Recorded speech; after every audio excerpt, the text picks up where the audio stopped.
Good afternoon. How are you? It's about 70 something, so it's pretty pleasant. It's later in the day. And this evening it's going to be about 45. So it's not so cool that our animals will be discomforted. We will provide them with extra food, and they all huddle together in some of the small outbuildings we have for them. So that'll be nice. I had thought of not mentioning Trump at all in this walk and talk. I say I had because since I started thinking about what I would say, I've been thinking, we've said everything there is to say, haven't we? But I'll make a couple of notes, I'm sure. I can't help myself. Let's start with miracles. Now, these are news stories that are a little bit off what we always talk about, I guess. But I thought it was time that we had some sanity and realized that there are other stories going on. Now, this is a minor story. In Connecticut, there's a Roman Catholic church in which the priest, while officiating at a mass, observed a miracle. Okay, so now some of you really true believers out there are still probably pretty cynical that there was a miracle. Now, what is the miracle? Hang on to your seats. During communion, there were many people who wanted communion, and he didn't have enough hosts. And somehow or other, there were always enough hosts for the people to have communion. That's it. That's the miracle. And they're starting an investigation of it up in Connecticut. And I won't be able to embarrass the church because I don't remember the name of it. But it's a true story about a fake fact, in my opinion. I guess I wonder if the metaphor of the loaves of bread or in his mind, or the fish, or glasses of wine at weddings. But anyhow, that's the miracle. Now I'll tell you what would be a true miracle. A true miracle closer to home would be that Trump or his Kool-Aid conspirators would actually follow the law. Wouldn't that be a miracle, huh? It would be a miracle in the sense it would be good for America, it would be good for us individually, it would be good for everybody. But he's not made that way. When I was a kid, I may have said this before, I thought that a bad man was a good man's challenge. Now, when I first started thinking this way, in part because of the Dominican nuns and the Jesuits of my parents and the things I read, I soon discovered that my thinking that my job was to help redeem those people and show them the right way was all wet. The challenge of a bad person is that you think, wow, they do it so easily, maybe I should do that. So that's where you find your character. Are you the kind of person who wants to take what is seeming to be a shortcut, when in fact it is offending probably law and religion and ethics and all the things that maybe your parents think are appropriate? It's a real snare, and it's with us now because we see the major leaders of the Republican Party.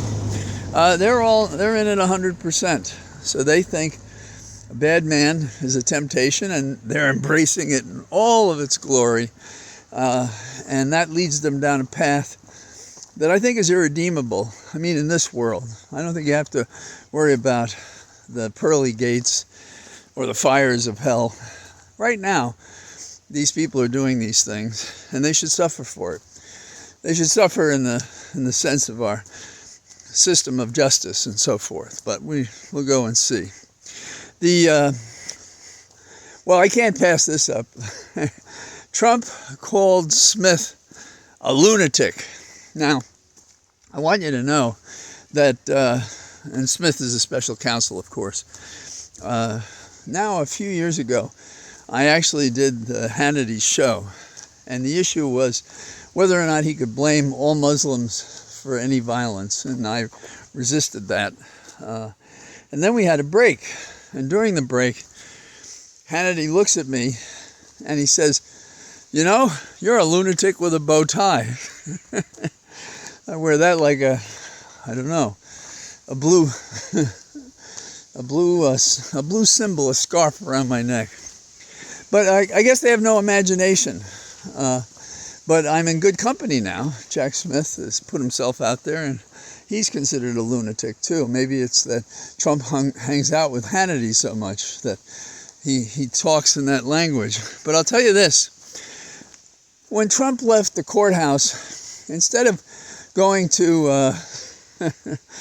a Cuban restaurant that was well regarded so he can make the 30 people look like a real meeting. You know, and the old political dodge is, if you don't think you can get many people to a protest or kicking off a campaign, you choose a small room, which is what he did. I think he should have stopped at ER instead and explained why he didn't care about health care for America. But if you're going to talk issues, he fails on every score. And you got to wonder about the people that are on notice, that he screws everybody. He runs them out of town. He crushes his lawyers, and he still has his butt man standing there in the room with the people at that Cuban restaurant, and he's helping set up the shots. So that's our world these days. I am happy that I think what's going to happen is this is going to go the way of the Carroll case. Remember the defamation case. Not only has she added more material to it based on his misconduct, but she got a result. And, you know, in the end, that's what's going to happen. All these people are going to cover it like, oh, look at Trump. Wow, he did that. He committed another crime, And it's like they're glad instead of scoring him on it. But in the end, he's going to be convicted. Hopefully he's going to be prosecuted in New York. He's going to be prosecuted in Georgia because the prosecutor must be humiliated by now. All the people saying to her, so what's imminent, huh? I think she knows what that means now. So I think she'll do something. So this is actually going to go our way, I think. There is in the Washington Post a very interesting editorial.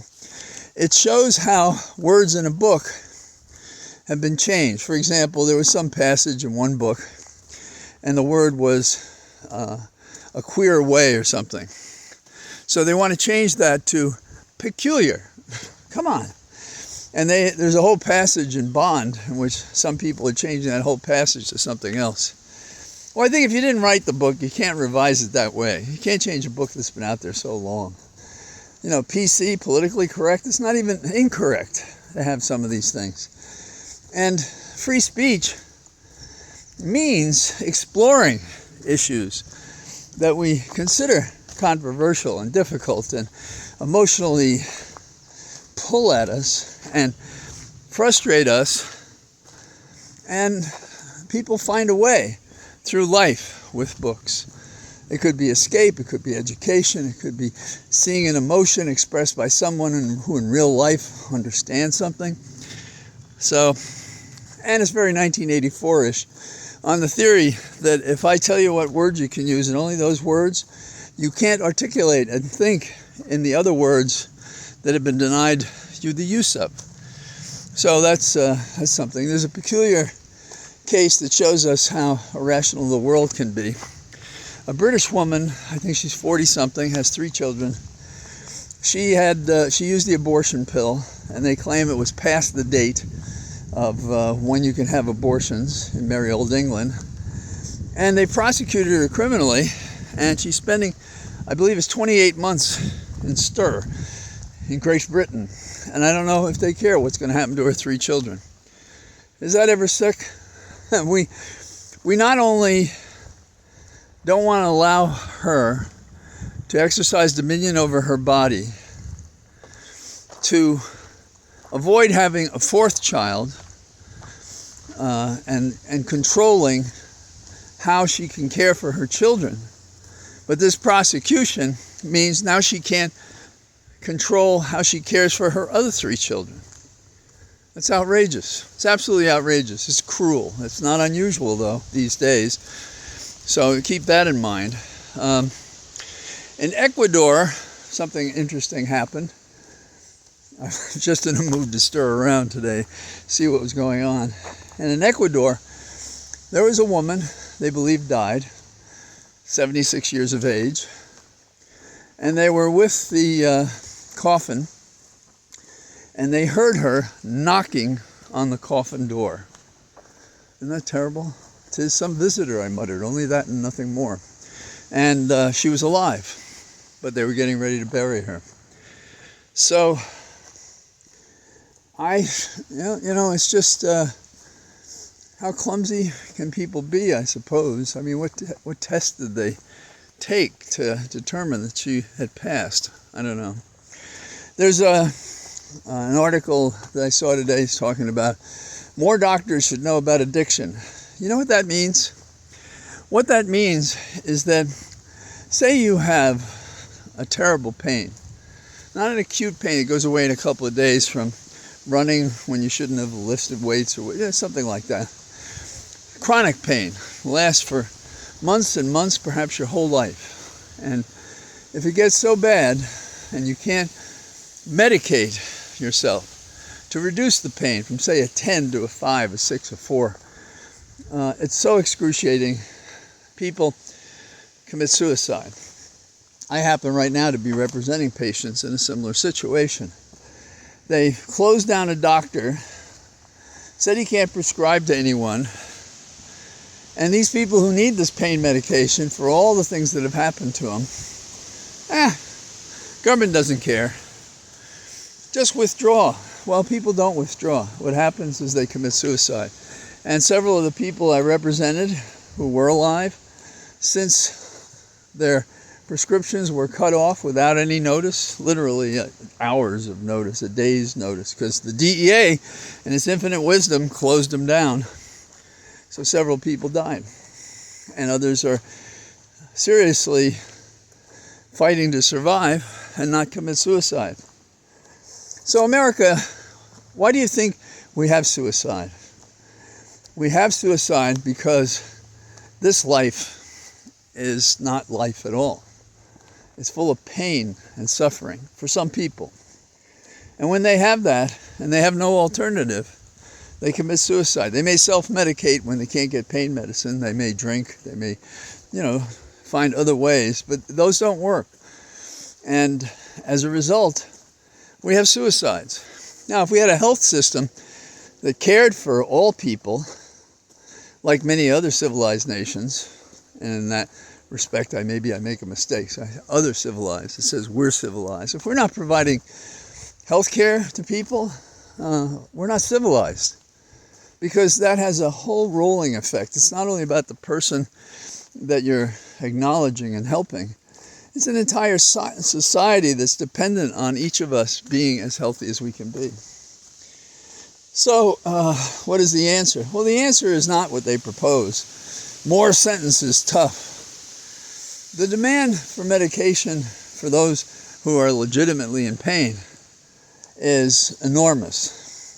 And the government has scared doctors across our nation from prescribing pain medication, lest they show up on a list of how much pain medication they're prescribing, and they end up both losing their license, perhaps, to practice as a doctor, and they get prosecuted because they gave too much pain medication based on what the government thinks a person should get. Government should keep out of this and, and prosecute and investigate the real cases. But they always pick older doctors, people from another nation, somebody who's made some collateral mistake, they slept with a patient, something to increase the chances of winning the case against that doctor, getting another scalp, and scaring more doctors and leaving more patients in pain. So, I didn't expect to talk about that, although I didn't even know I'd talk about that. So, but it's important to me, and I think it's important to anybody who knows someone in pain and knows that they're hurting and they're not being helped. So our nation is at a crossroads. Are we going to continue to smile and think it's a joke when Trump does something that is itself shameful, unlawful, unconstitutional? Are we going to say, wow, look at that guy, he did it again. He fooled everybody. If that isn't the definition of a bully, not just criticizing what he does, but instead cheering him on. It makes me think when he said years ago, I could shoot somebody in Times Square. Well, maybe he could. And he come up with a theory. He was really an assassin, and I was just defending myself. They're indicting me because I'm a political threat. I could get elected. Interesting. I have every right to these documents. What do you mean? I did nothing illegal when we got those false electors and had a theory for how we could overturn the election so that I was the president instead of that guy Biden. All of these things. The nation goes, wow, look at that. He beat 2 impeachments. Can he beat 2 prosecutions or 3 or 4 or an amended case by Carroll? I don't think so.